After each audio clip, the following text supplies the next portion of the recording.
Dedicar este tiempo. Bendito Padre, gracias por la oportunidad que nos das de poder estar reunidos una vez más esta tarde. Señor, queremos ponernos en tus manos para que tu palabra hable a nuestra vida. Señor, no queremos salir de este lugar tal como entramos, sino queremos salir inspirados, motivados, pero también confrontados por lo que tu palabra dice a nuestra vida. Así que, Señor, toma el control de este tiempo. Usa mis labios, usa mi voz para yo solamente ser un instrumento tuyo, Señor. Quita toda palabra que no venga de parte tuya, sino que toda palabra que salga de mi boca, Señor, sea de parte tuya. Así que nos ponemos en tus manos. Habla a mi vida y habla a tu iglesia. En el nombre de Jesús. Amén. Cuando hablamos de la fe, dice Hebreos que la fe es la certeza de lo que se espera, la convicción de lo que no se ve, ¿verdad?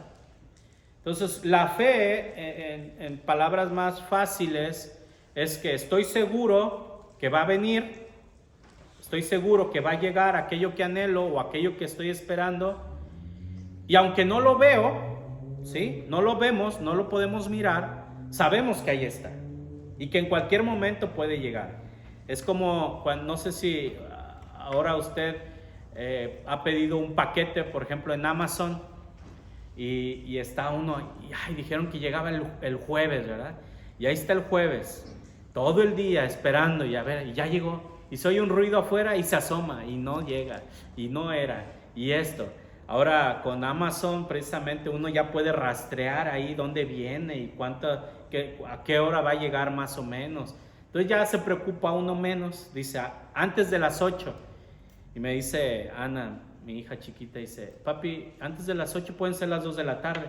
Sí, mi amor, pero antes de las 8 es que después de las 7. No, pero antes de las 8 son las 3 también. Pero hay una desesperación y a veces así somos, ¿no? Cuando necesitamos algo de parte de Dios o queremos algo de parte de Dios, nos cuesta trabajo esperar. Como una sanidad, por ejemplo. Hemos visto semanas atrás acerca de esta mujer que estaba enferma con el flujo de sangre.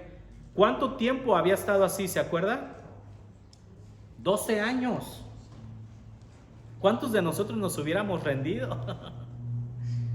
12 años. Me impresiona también, por ejemplo, la gente que ha estado aquí por muchos años en Estados Unidos sin poder salir a su país, sin poder regresar, y que de repente cuando le llegan ya sus documentos, su legalización, todo el proceso, he visto videos, ahora me salen videos ahí en Facebook o en TikTok que la gente llora de la emoción. O hacen la broma también cuando reciben ya sus papeles, no les avisan y van a la frontera y él o ella le dice, oye, ¿a dónde vamos? Dice, pues vamos aquí a cruzar. Pero no, ¿cómo? Acuérdate que yo no tengo papeles. Y se ponen nerviosos y lloran y se preocupan tanto, pero le dicen y le sacan el sobre donde ya están sus documentos. Debe ser a mí me emociona ver eso en un video. Solamente es un video y hasta ganas de llorar me dan de la emoción. Ahora imagínense la persona, ¿no? Que después de 15, 20 o hasta 30 años, algunos que han estado esperando, muchos perdieron la fe, muchos perdieron la esperanza. Algunos se les hizo eterno ese momento. Y la fe precisamente habla de eso, que la fe es perseverar. La fe se trata de perseverar, la fe se trata de esperar. Y a veces no nos gusta esperar, ¿sí o no? ¿A cuántos les gusta esperar? Seamos honestos, a la mayoría no nos gusta. Me encanta la palabra paciente, porque por lo menos en español, paciente se escucha como cuando va uno al doctor, ¿verdad? Uno va al doctor y nosotros ¿qué somos? Somos pacientes. Pero la misma palabra, tal y como se escucha y se escribe, se la podemos decir a alguien que le tenemos que decir, hey, tienes que ser paciente, no te desesperes. Y entonces la palabra, dependiendo en dónde estemos, es utilizada. Porque la palabra paciencia, para mí así como tal suena como es la ciencia de tener paz. Paz, ciencia. Entonces, pareciera realmente que es una ciencia poder tener paz cuando hay que esperar. Y no nos gusta esperar. La realidad es que no nos gusta esperar. A la mayoría de las personas no es algo que nos agrade. Cuando Emma se lastimó su pierna, estuvieron 6 horas esperando más o menos para que le atendieran su rodilla, la rodilla que se lastimó. Y estuvo ahí 6 horas esperando a que la llamaran. Pero había una señora que ya llevaba 12 horas. Y yo digo, wow, realmente ahí sí se necesita ser paciente en todos los sentidos, ¿verdad? Ser paciente es dejarse atender por los doctores, ser paciente, de no perder la paz, y ser paciente, o sea, de tener paciencia, de ser un experto en la ciencia de la paz. ¿Por qué? Porque si no somos pacientes, lo contrario es perder la paciencia. Y si perdemos la paciencia, perdemos todo. Como aquel que, no sé si le ha pasado, que cuando uno va a un lugar y hay que hacer fila y ve la fila larguísima, y va y se forma y 2 o 3 horas y dice uno, no, ya es demasiado tiempo, no vale la pena, 3 horas estando aquí no vale la pena. Se sale de la fila, y cuando se sale de la fila empieza a avanzar rápido. Dice uno, no puede ser, y ahora hay que formarse y hay que estar más lejos. ¿Por qué? Porque si no somos pacientes, perdemos mucho. Si no somos pacientes, perdemos inclusive todo. Hay quienes se pierden la paciencia y no continúan con lo que estaban haciendo. Hay gente que es impaciente y deja de estudiar, ¿sí? Por X o por Y, estaba a punto de terminar la carrera y deja de estudiar y pierde todo. Y después en un buen trabajo le dicen, ¿tienes estudios? Por un semestre me perdí ese buen empleo, ¿verdad? Hay lugares donde sí piden estudios, hay lugares donde solamente experiencia, que sepas hacer lo que dices que sabes hacer. Pero cuando uno pierde la paciencia, cuando uno pierde la fe, se pierde mucho. Y hoy me gustaría que hablemos precisamente acerca de la perseverancia de la fe. Y mire, es una virtud fundamental ser paciente, pero es la virtud fundamental de la perseverancia de la fe, que la vida cristiana es como una carrera, ¿sí? La vida cristiana es como una carrera, es una carrera que requiere resistencia, requiere determinación, y estas dos palabras o estas dos cosas juntas, la resistencia y la determinación, nos pueden dar un buen resultado. Ahora, la Escritura nos anima a que perseveremos a pesar de los desafíos que puedan surgir en nuestro camino. A pesar de las dificultades que podamos tener en la vida, la Biblia nos enseña, nos anima y nos empuja a que perseveremos en la fe, a que seamos resistentes, a que no perdamos la fe y no perdamos la determinación de saber a dónde vamos. Dijo el apóstol Pablo que la semana pasada les decía, no es que ya lo haya alcanzado, sino que prosigo a la meta. Pablo así lo veía, como una carrera. Y a lo mejor unos van muy adelantados, a lo mejor unos empezaron tarde, a lo mejor otros empezaron hace mucho, pero van muy atrás. Lo importante aquí no es quién llega primero, ¿sí? no es quien llega primero, sino que a través de la resistencia y la determinación podamos tener la fe de que un día vamos a llegar. Algunos les va a tocar esperar mucho o correr mucho, algunos otros muy poquito, como los ejemplos que les ponía las semanas pasadas, ¿no? Hay quienes van a conocer y van a recibir la salvación de Dios el día que estén en un hospital, y ahí se van a arrepentir de sus pecados, y ese día van a recibir a Cristo como su Señor y como su Salvador, y se van a morir y se van a salvar. Y a algunos otros nos va a tocar, como en este caso a la mayoría de nosotros, que la mayor parte de nuestra vida nos ha tocado correr, nos ha tocado caminar, nos ha tocado caernos, tropezarnos, lastimarnos, levantarnos, pero seguimos en la carrera y sabemos que un día vamos a llegar y que vamos a estar en la presencia de Dios. Algo que me encanta es que la misma Biblia dice que los que resistan, por ejemplo, la tentación en el camino de esta carrera, es que van a recibir premios. Vamos a recibir premios. Vamos a recibir coronas y galardones a todos aquellos que resistamos a las tentaciones, ¿verdad?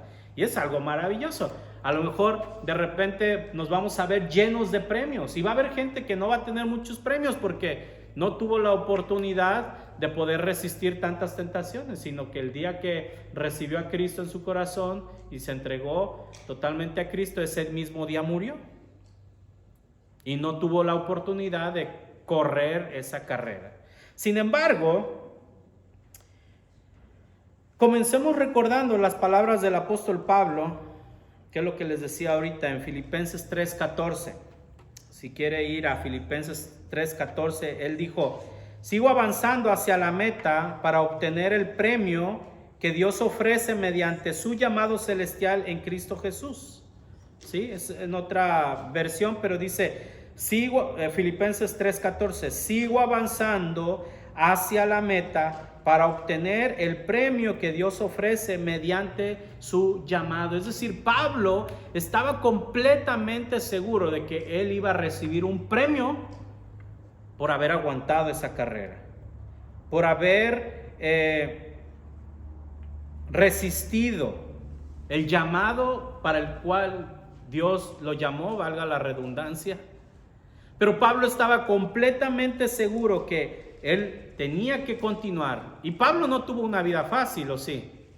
De acuerdo a lo que la palabra nos dice, a veces nosotros nos quejamos mucho porque las cosas que nos pasan o las cosas que nos suceden, pero por eso Dios dejó un ejemplo muy grande con el apóstol Pablo, que por predicar el evangelio lo encarcelaron y le fue muy mal, le fue mal. Lo traicionaron, ¿verdad? Colegas mismos lo traicionaron, hablaban mal de él. Y Pablo nos presenta la imagen de un corredor que está enfocado en la meta. El mismo apóstol Pablo estaba diciendo, mira, es como una carrera y yo ya sé hasta dónde puedo llegar. Y él sabía cuál era su meta, pero él no quitaba los ojos de la meta y no se dejaba distraer tampoco, ¿sí? No se dejaba distraer por las adversidades que pudieran encontrarse en el camino. ¿Qué problema se puede acordar usted que sufrió el apóstol Pablo? El encarcelamiento. ¿Qué más?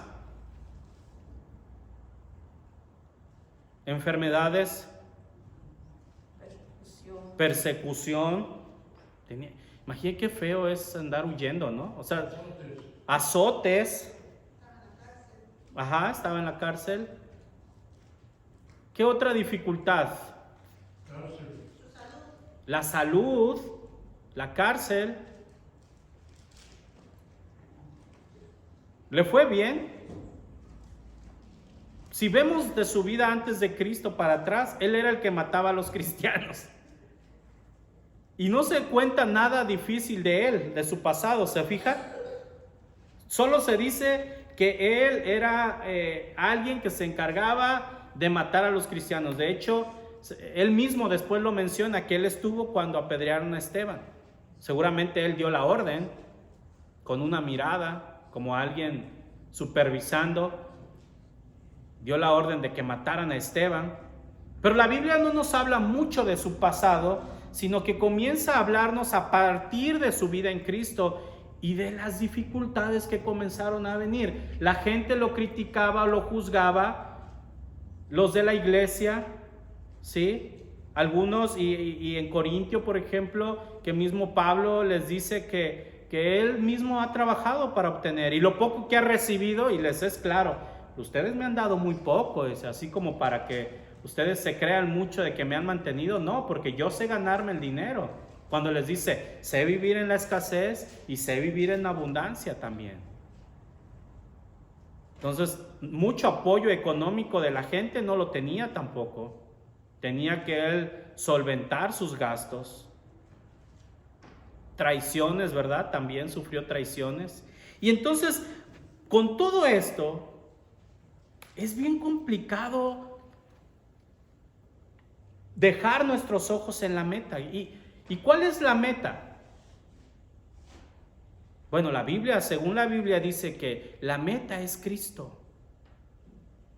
No veamos el letrero solamente meta, ¿sí? Como una carrera. No, veamos a Cristo. ¿Por qué? Porque nuestra mirada siempre tiene que estar fijada en Cristo. No tiene que, ustedes como miembros de una iglesia, no tiene que estar enfocada en el pastor, que si hace o que si no hace, que si dice, que si no dijo, que esto, que no. Su mirada no tiene que estar puesta en el pastor, su mirada no tiene que estar puesta en el líder, su mirada no tiene que estar puesta en ningún ser humano. Nuestra mirada tiene que estar puesta en Cristo Jesús, siempre. Ay, que ya no voy a ir a la iglesia porque fulanito, fulanita. No. Ay, que ya no voy a estar en el ministerio de esto, de aquello, porque aquel hizo eso. No. Nuestra mirada tiene que estar puesta en Cristo. Amén. Entonces, si el apóstol Pablo nos está enseñando y nos está diciendo que nuestra mirada tiene que estar puesta en Cristo Jesús, entonces, ¿qué es lo que tenemos que hacer?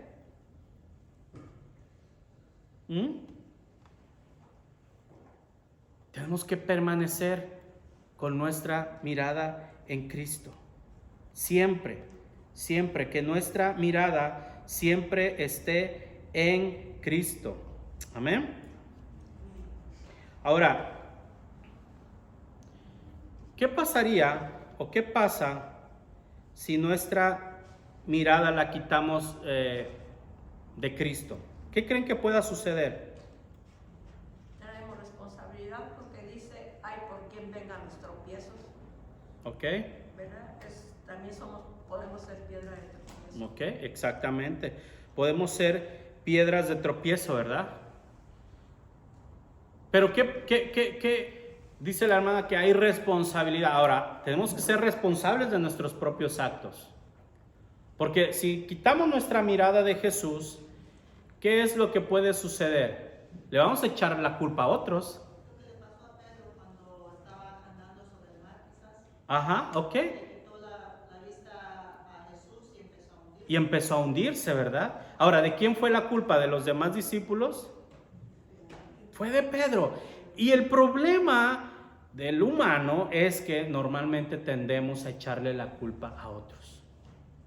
A veces, si mi responsabilidad es tener mi mirada puesta en Jesús, si yo caigo o tropiezo, es mi responsabilidad. No es culpa de nadie más, ¿o sí? No, porque cada uno vamos a tener. Exactamente. Sí está ese versículo que dice que aquel que es como que actúa o sin querer queriendo como piedra de tropiezo, mejor hubiera sido no haber nacido. Es cosa de él, de ella. Exactamente. Que pueda dar cuenta a Dios por lo que yo he hecho o no he hecho. Exactamente. Entonces, nosotros cuando quitamos la mirada de Jesús, cuando quitamos nuestra mirada de Jesús, vamos a provocar nuestra caída, pero también podemos provocar la caída de otros. Y tenemos que ser responsables de eso también. Porque a veces también decimos, no, pero si cada quien es responsable. No. Sí, en la actitud de que también esa persona tiene su propia responsabilidad, pero yo soy responsable también de que si otros caen por mi culpa. Porque son más débiles, ¿sí? Acuérdense, la Biblia nos habla de personas que son bebés espirituales. ¿Y un bebé puede mantenerse solo? ¿Puede mantenerse vivo solo? No, ¿verdad? Necesita de la mamá. Es algo curioso, ¿no? Pero tenemos que ver cómo es que cuando nuestra mirada no está puesta en Dios, perdemos más. Dice Hebreos 12:1, por tanto, por tanto, también nosotros que estamos rodeados de una nube tan grande de testigos, despojémonos de todo peso y del pecado que nos asedia, y corramos con perseverancia la carrera que tenemos por delante. El apóstol Pablo está diciendo, también nosotros que estamos rodeados de la nube de grandes testigos o de tan grandes testigos, lo primero que nos dice el apóstol Pablo es que nos despojemos de todo peso y del pecado que nos asedia. ¿Qué cosas estamos cargando o qué cosas podemos estar cargando? Si el apóstol Pablo nos está invitando a despojarnos de todo peso, ¿a qué se refiere el apóstol Pablo al decir despojémonos de todo peso? ¿Nuestro pasado? ¿Ustedes creen que Pablo no sufría por su pasado? Yo creo que era algo de que lo torturaba. Con la forma en la que mataban a los cristianos. Hay pues hay muchas historias, pero una de las formas que lo hacían es que los amarraban de los pies a un caballo y le pegaban al caballo y el caballo se echaba a correr e iba arrastrando a las personas. Y todo esto lo provocaban. Ahora imagínense a cuántas personas mató y mandó matar el apóstol Pablo. Era un sicario. Ahora imagínense cómo es que podía vivir en paz. ¿Usted ha matado a alguien? No diga. Tal vez no, ¿verdad? Tal vez de los que estamos aquí, ninguno hemos asesinado a alguien. Pero ¿qué tal en la mente? ¿Qué tal con las palabras? ¿Qué tal en nuestra mente desearle la muerte a un hijo, al cónyuge, a un hermano, a un manager, a un jefe de trabajo? Ay, ojalá y se muera. Es lo mismo, ¿no? O a lo mejor no decimos ojalá se muera, ojalá y nunca vuelva, ¿verdad? O más cristianamente, Señor, ¿te lo llevas o te lo mando? El problema es que cuando quitamos nuestros ojos de Jesús, comenzamos a echar cargas a nosotros mismos. Y el apóstol Pablo nos está diciendo, despojémonos de todo peso. Ahora, un corredor tiene que ir liviano, ¿sí o no? Tiene que ir lo más liviano que se pueda. El año pasado me tocó ver la carrera, un poco de la carrera que hubo de Bank of America, y vienen de todas partes del mundo, y una de las pláticas que escuchaba es de que cuánto pesaba su outfit, o sea, los tenis, los calcetines, el short y la camisa o la playera que traían. 125 gramos más los tenis y tienen que ir lo más ligero que se pueda. Y estaban diciendo varias cosas, por ejemplo, los pezones, que se tenían que poner unos curitas, pero que tenían que ser especiales, que porque se rozan, y tenían que ir cuidando todo eso, qué habían comido, no podían comer nada pesado una semana antes de la carrera. Tenían que estar preparados. Ahora, ¿de qué nos estamos llenando nosotros mientras estamos yendo a la carrera? ¿De odio? ¿De amargura? A veces vemos personas que decimos que estamos contentos, pero no se lo decimos a nuestra cara, ¿verdad? La cara dice otra cosa. La cara no dice que estoy contento. No, este está más amargado que el limón. El problema es que nosotros mismos nos estamos cargando de cosas, y el apóstol Pablo dice: despojémonos de todo peso. Y me encanta porque lo continúa diciendo: y del pecado que nos asedia. Es decir, que las cosas que nosotros estamos acumulando nos estorban tal cual como el pecado. Tal cual como el pecado. Es decir, que tal vez la amargura no es pecado. El odio no es pecado. La mentira, bueno, eso ya sí es pecado, pero una mentirita leve, hasta casi un ángel la puede decir. Una mentirita piadosa, ¿verdad? Pero dice: y del pecado que nos asedia. ¿Qué pecado nos está molestando? ¿Qué pecado es aquel que no hemos podido estar en paz? Tal vez el cómo tratamos a las personas o a una cierta persona. ¿Se acuerdan una vez que les dije que de niño trataba yo muy mal a una niña? Era un poco más chica que yo. Y una vez le dije a Dios: Señor, yo traigo esta carga y me siento mal por lo que le hice a esta niña, el cómo la traté. Si tan solo me dieras la oportunidad de encontrarla. Y en toda una ciudad. Ya tenía años que no la veía. Ya estaba casado con mi esposa. Ya tenía mis 2 hijas. Y ándale que al tercer día me la encuentro. Hasta ahorita sentí frío otra vez. La vi. Y en mi mente dijo su nombre, pero mi boca también dijo el nombre. Y ella me dijo: ¿qué haces aquí? Así como si yo la hubiera ido a buscar. Yo estaba trabajando. Trabajé en ese tiempo para INEGI. Pero cuando la vi sentí la sangre fría. ¿Por qué? Porque era algo que yo le había pedido a Dios, que me ayudara a sanar, que yo traía mi conciencia sucia.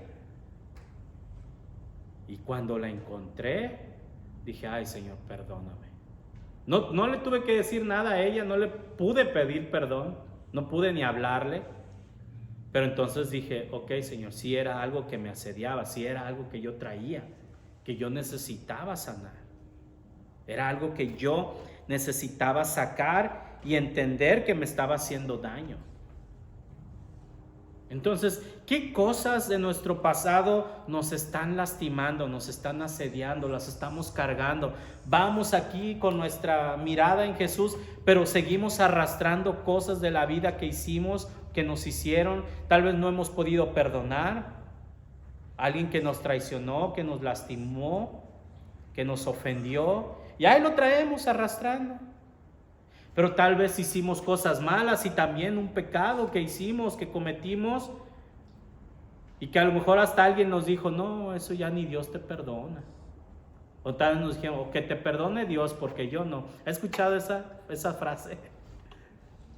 Que te perdone Dios. También es una carga estar cargando con eso, o darle cargas a las personas. Entonces dice que nos despojemos de todo peso y del pecado que nos asedia. Y luego continúa diciendo: y corramos con perseverancia la carrera que tenemos por delante. Hermano, tenemos una carrera. Y hasta que usted y yo nos muramos, pasemos a mejor vida, esta carrera se termina, ¿sí o no? Así que, ¿qué tenemos que hacer? Perseverar. Hermano Miguel, despacito, pero ahí vamos. Aunque pareciera que ya no tenemos fuerza, aunque pareciera que ya las ganas ni de orar, ni de leer la Biblia, ya decir, ya Señor, ya llévame, ya no quiero vivir más. Hoy en día no solamente los adultos, antes escuchaba que un adulto sufriría de depresión, ahora los niños, los adolescentes sufren depresión. El problema es que no estamos poniendo nuestra mirada en Jesús, nuestra mirada en Dios, nuestra esperanza. Hemos perdido la esperanza. Se ha perdido la esperanza. No solamente los de afuera, los del mundo. También muchos cristianos se han cansado de esperar. Ahora, ahí los maduros, dice el apóstol Pablo que los maduros tenemos que ayudarle a los inmaduros. Si usted es alguien maduro en el evangelio, alguien maduro en el cristianismo, su responsabilidad es ayudar a los débiles en la fe. Esa es nuestra responsabilidad. Y también si nosotros somos débiles en la fe, pues tenemos que reconocer que estamos débiles, que necesitamos ayuda. Porque a veces el mismo orgullo no nos deja, no nos permite ser ayudados. ¿Ha visto esas personas que no se dejan ayudar, que no quieren? Dice uno, pues bueno, pues si no quiere, pues no lo puedo obligar. Bueno, es que hay personas que así son. Y eso también es algo que está arrastrando, es peso que está acumulando. Entonces, fijemos, dice el versículo 2, fijemos la mirada ¿en quién? En Jesús. Ahora dice, fijemos la mirada en el pastor. Fijemos la mirada en el líder del trabajo. No, fijemos, ¿qué? La mirada en Jesús. Y me encanta porque después dice, el iniciador y perfeccionador ¿de qué? De nuestra fe. Hermano, Él es el que inicia la fe en nosotros. Él es el que inicia. Jesús, la poca fe que usted pueda tener, ¿sabe qué? Jesús la inició en usted. Jesús la inició en usted y en mí.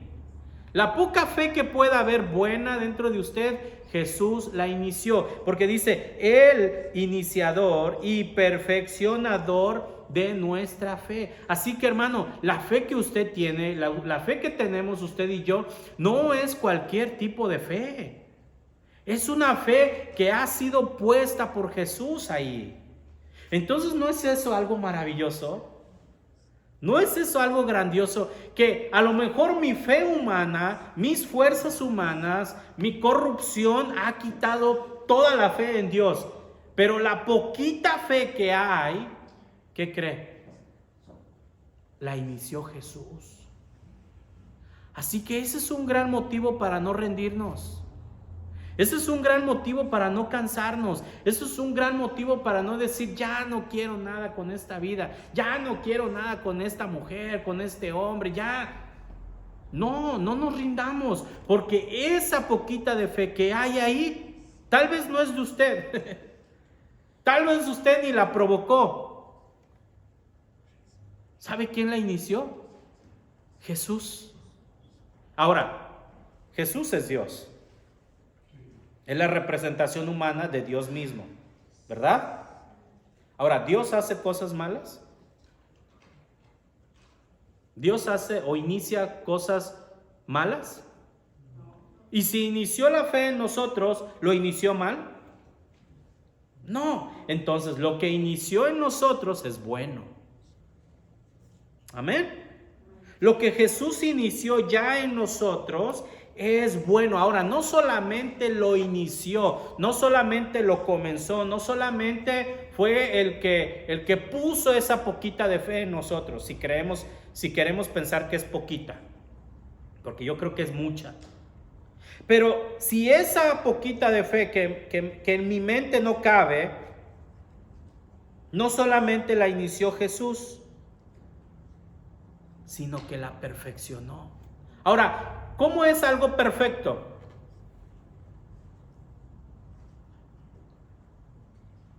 ¿Cómo se ve algo perfecto? ¿Sucio? Limpio, ¿verdad? ¿Chueco? Derecho, todo. ¿Cómo se ve algo perfecto? Perfecto. No tiene mancha, no tiene error. Es como los que construyen. Hay lugares donde, por ejemplo, yo de repente veo videos que en California, para hacer una cerca, por ejemplo, un muro para la cerca de la calle, tienen que hacer el hoyo para meter el cimiento y tiene que venir el inspector para ver si tiene la medida correcta y la profundidad correcta, tanto de lo ancho como lo profundo. Una vez que el inspector checa que está bien el ancho y la profundidad, entonces arman los castillos o las varillas, amarran con alambre y todo, y tiene que volver a venir el inspector para ver si está bien amarrado, si está bien hecho. Y una vez que viene el inspector y lo revisa y da el punto bueno, dice, ok, ahora sí pueden venir a echar el cemento. Y después de eso tiene que volver a venir el inspector. Y cada vez que hacen algo tiene que estar viniendo el inspector. ¿Por qué? Porque tiene que estar perfecto. Cuando algo está perfecto no se cae. Cuando algo está bien hecho, no falla. ¿Sí o no? Cuando algo está bien supervisado, es porque está bien intencionado. Ahora, imagínense, Jesús no solamente fue el iniciador de nuestra fe, sino que también fue el perfeccionador. Es decir, que y me encanta porque lo muestra como perfeccionador. Es decir, que no nada más lo perfeccionó y ya, ahí quedó. Y si se descompone, pues ya es problema nuestro. No, Él continúa perfeccionándolo conforme va pasando el tiempo. Es decir, que si usted un día pierde la fe, Jesús puede volver a venir a su vida y seguir trabajando en su fe. A mí me encanta porque ahora la gente pide milagros. ¿Se ha dado cuenta de eso? Y busca milagros y son movimientos. Y no digo que está mal mostrar que Dios hace milagros. Yo todos los días veo milagros. Pero a veces la gente, si no hay milagros, es porque no son cristianos. Y digo, caray, pues si no vivimos solamente de milagros, pero a veces también los milagros son cosas que no son muy notorias. O decir, viene una mujer y dice que le duele la cabeza y que cuando oraron por ella ya se le quitó el dolor de cabeza. Ok, sí creo que Dios lo pueda hacer, sí creo que Dios pueda provocar que se quite un dolor de cabeza, o que le dolía la panza y oraron por ella o por él y se le quitó el dolor de panza. Ok, decía un pastor, ¿a poco nos podemos rebajar a tanto como para decir que nada más ese tipo de milagros Dios hace? Él decía, un milagro es algo inexplicable. Un verdadero milagro podríamos decir, que alguien llegó sin un brazo y salió con un brazo.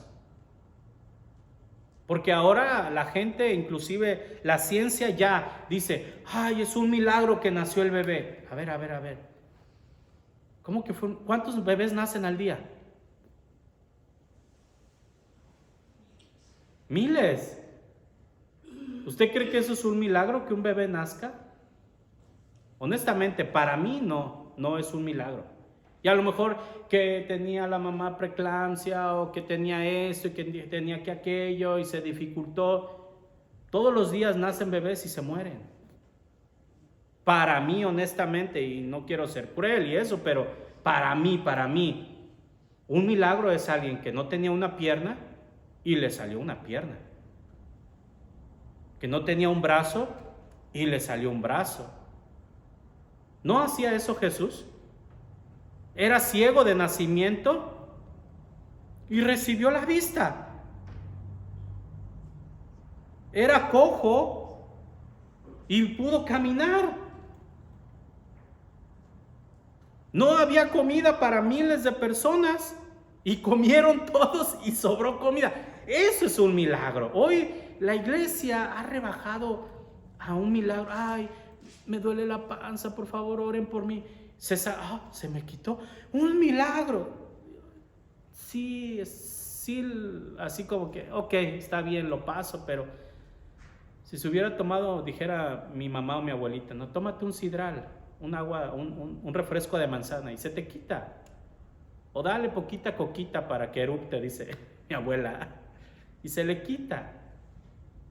Y no digo que Dios no lo puede hacer, claro que sí lo puede hacer.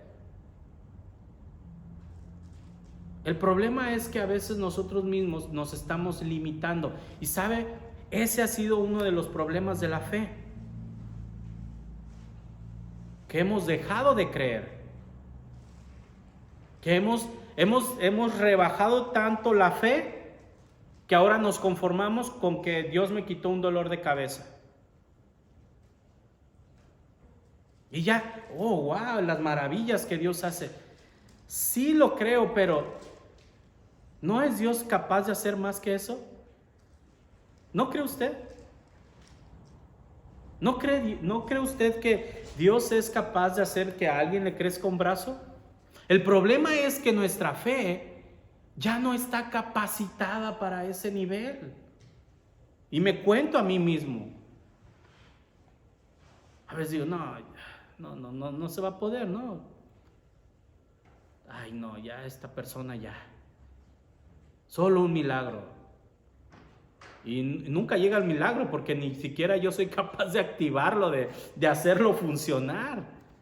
Entonces, el apóstol Pablo nos invita a que nos despojemos de todo peso, que nos despojemos de todo pecado, que sigamos corriendo con perseverancia, que fijemos nuestra fe en Jesús, porque Jesús fue el que inició y fue el que perfeccionó nuestra fe. Entonces, termina diciendo, quien por el gozo que le esperaba, soportó la cruz. A ver, ¿quién se goza por una enfermedad? Ay, gracias a Dios, hermanos, vengo a darle gracias a Dios, porque ayer que fui al doctor me detectaron cáncer. Vieran qué feliz estoy. ¿Quién dice eso? Nadie.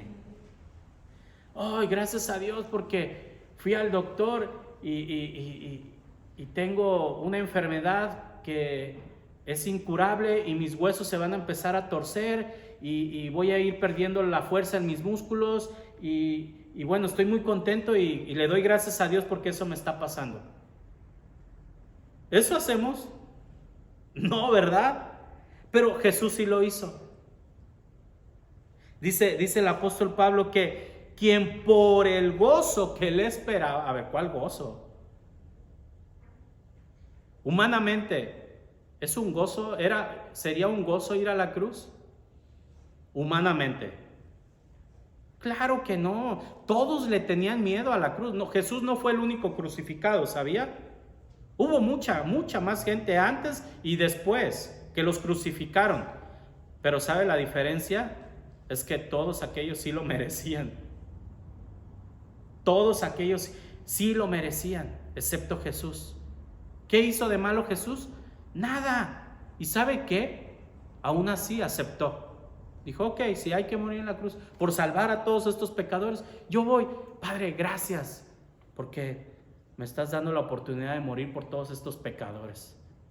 Iba contento, dice Pablo, quien por el gozo que le esperaba soportó la cruz. Ahora, el detalle es que el trabajo de Jesús no terminaba en la cruz. Y ese es el problema que nosotros miramos.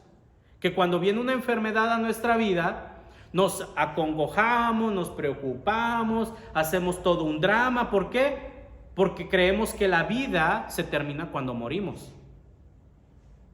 Hermano, hermana, ahí solamente inicia la vida.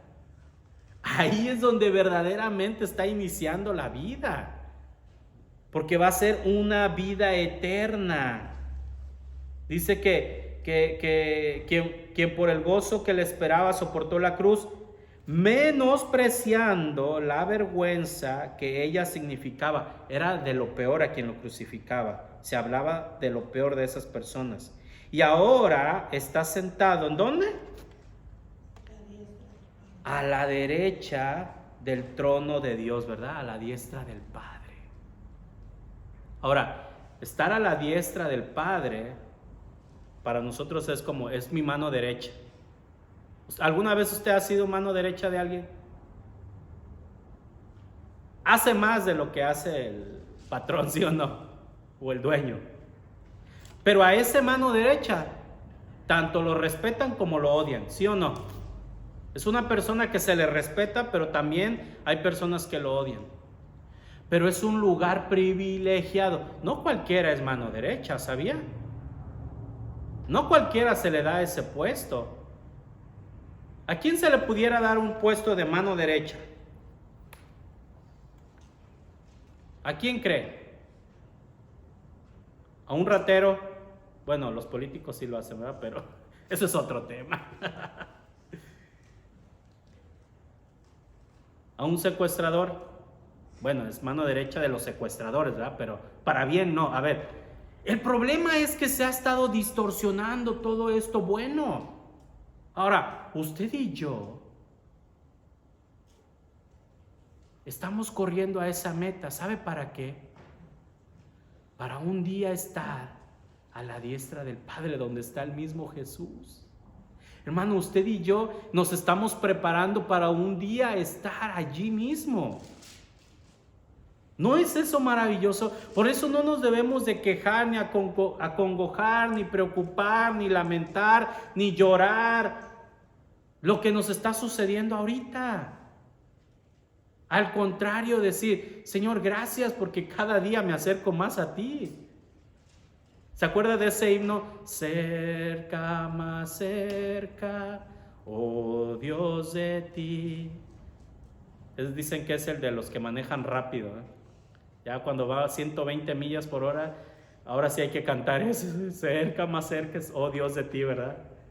Hermanos, el apóstol Pablo estaba completamente convencido de que Jesús había sufrido, pero lo había visto con gozo y no importando la vergüenza que significaba morir en la cruz, ni la forma en la que iba a morir, porque Jesús mismo lo sabía, sino que consideró y perseveró frente a tanta oposición por parte de los pecadores para que no se cansen ni pierdan el ánimo. Es decir, que Jesús lo hizo sabiendo que mucha gente iba a seguir pecando, sabiendo que usted y yo íbamos a seguir cometiendo errores. Y aún así, Jesús lo hizo. ¿Cuántos dan gracias a Dios por eso? Amén. Entonces, hoy usted y yo no podemos perder la fe. ¿Ok? No pierda la fe. Les he dicho, si su esposo no quiere nada con Dios, no pierda la fe. Si sus hijos no quieren nada con Dios, no pierda la fe. Si su hermana, su hermano, su sobrino, su cuñado no quiere nada con Dios, no pierda la fe. Si usted está enfermo o un familiar está enfermo y no hay manera de que sane pronto, no pierda la fe. Porque lo que estamos viviendo aquí es pasajero. ¿Duele? Sí duele. ¿A Jesús le dolió? Sí le dolió. ¿Sufrió? No solamente físicamente, emocionalmente, la vergüenza. Que lo dejaron desnudo. Nosotros ya lo vemos en las representaciones gráficas con un pañal, ¿verdad? Algo así, pero era una vergüenza. Y aún así Jesús lo hizo. Por usted y por mí. Amén. Póngase de pie. Vamos a continuar las siguientes semanas hablando de este capítulo. Pero hoy perseveremos en la fe. Pongámonos el reto de esta semana. ¿Cómo podemos perseverar en la fe? ¿Cómo podemos continuar con nuestra fe? A pesar de que hay deudas, a pesar de que hay enfermedades, a pesar de que hay enemigos, a pesar de todo, ¿cómo podemos perseverar en nuestra fe? Con paciencia, siendo pacientes. ¿Que ya me corrieron del trabajo? Ok, Dios tiene algo mejor para mí. Que ya esto, ok, viéndole el lado positivo, amén. Vamos a orar. Señor, gracias por tu palabra, porque siempre nos anima, porque siempre nos guía para poder seguir adelante.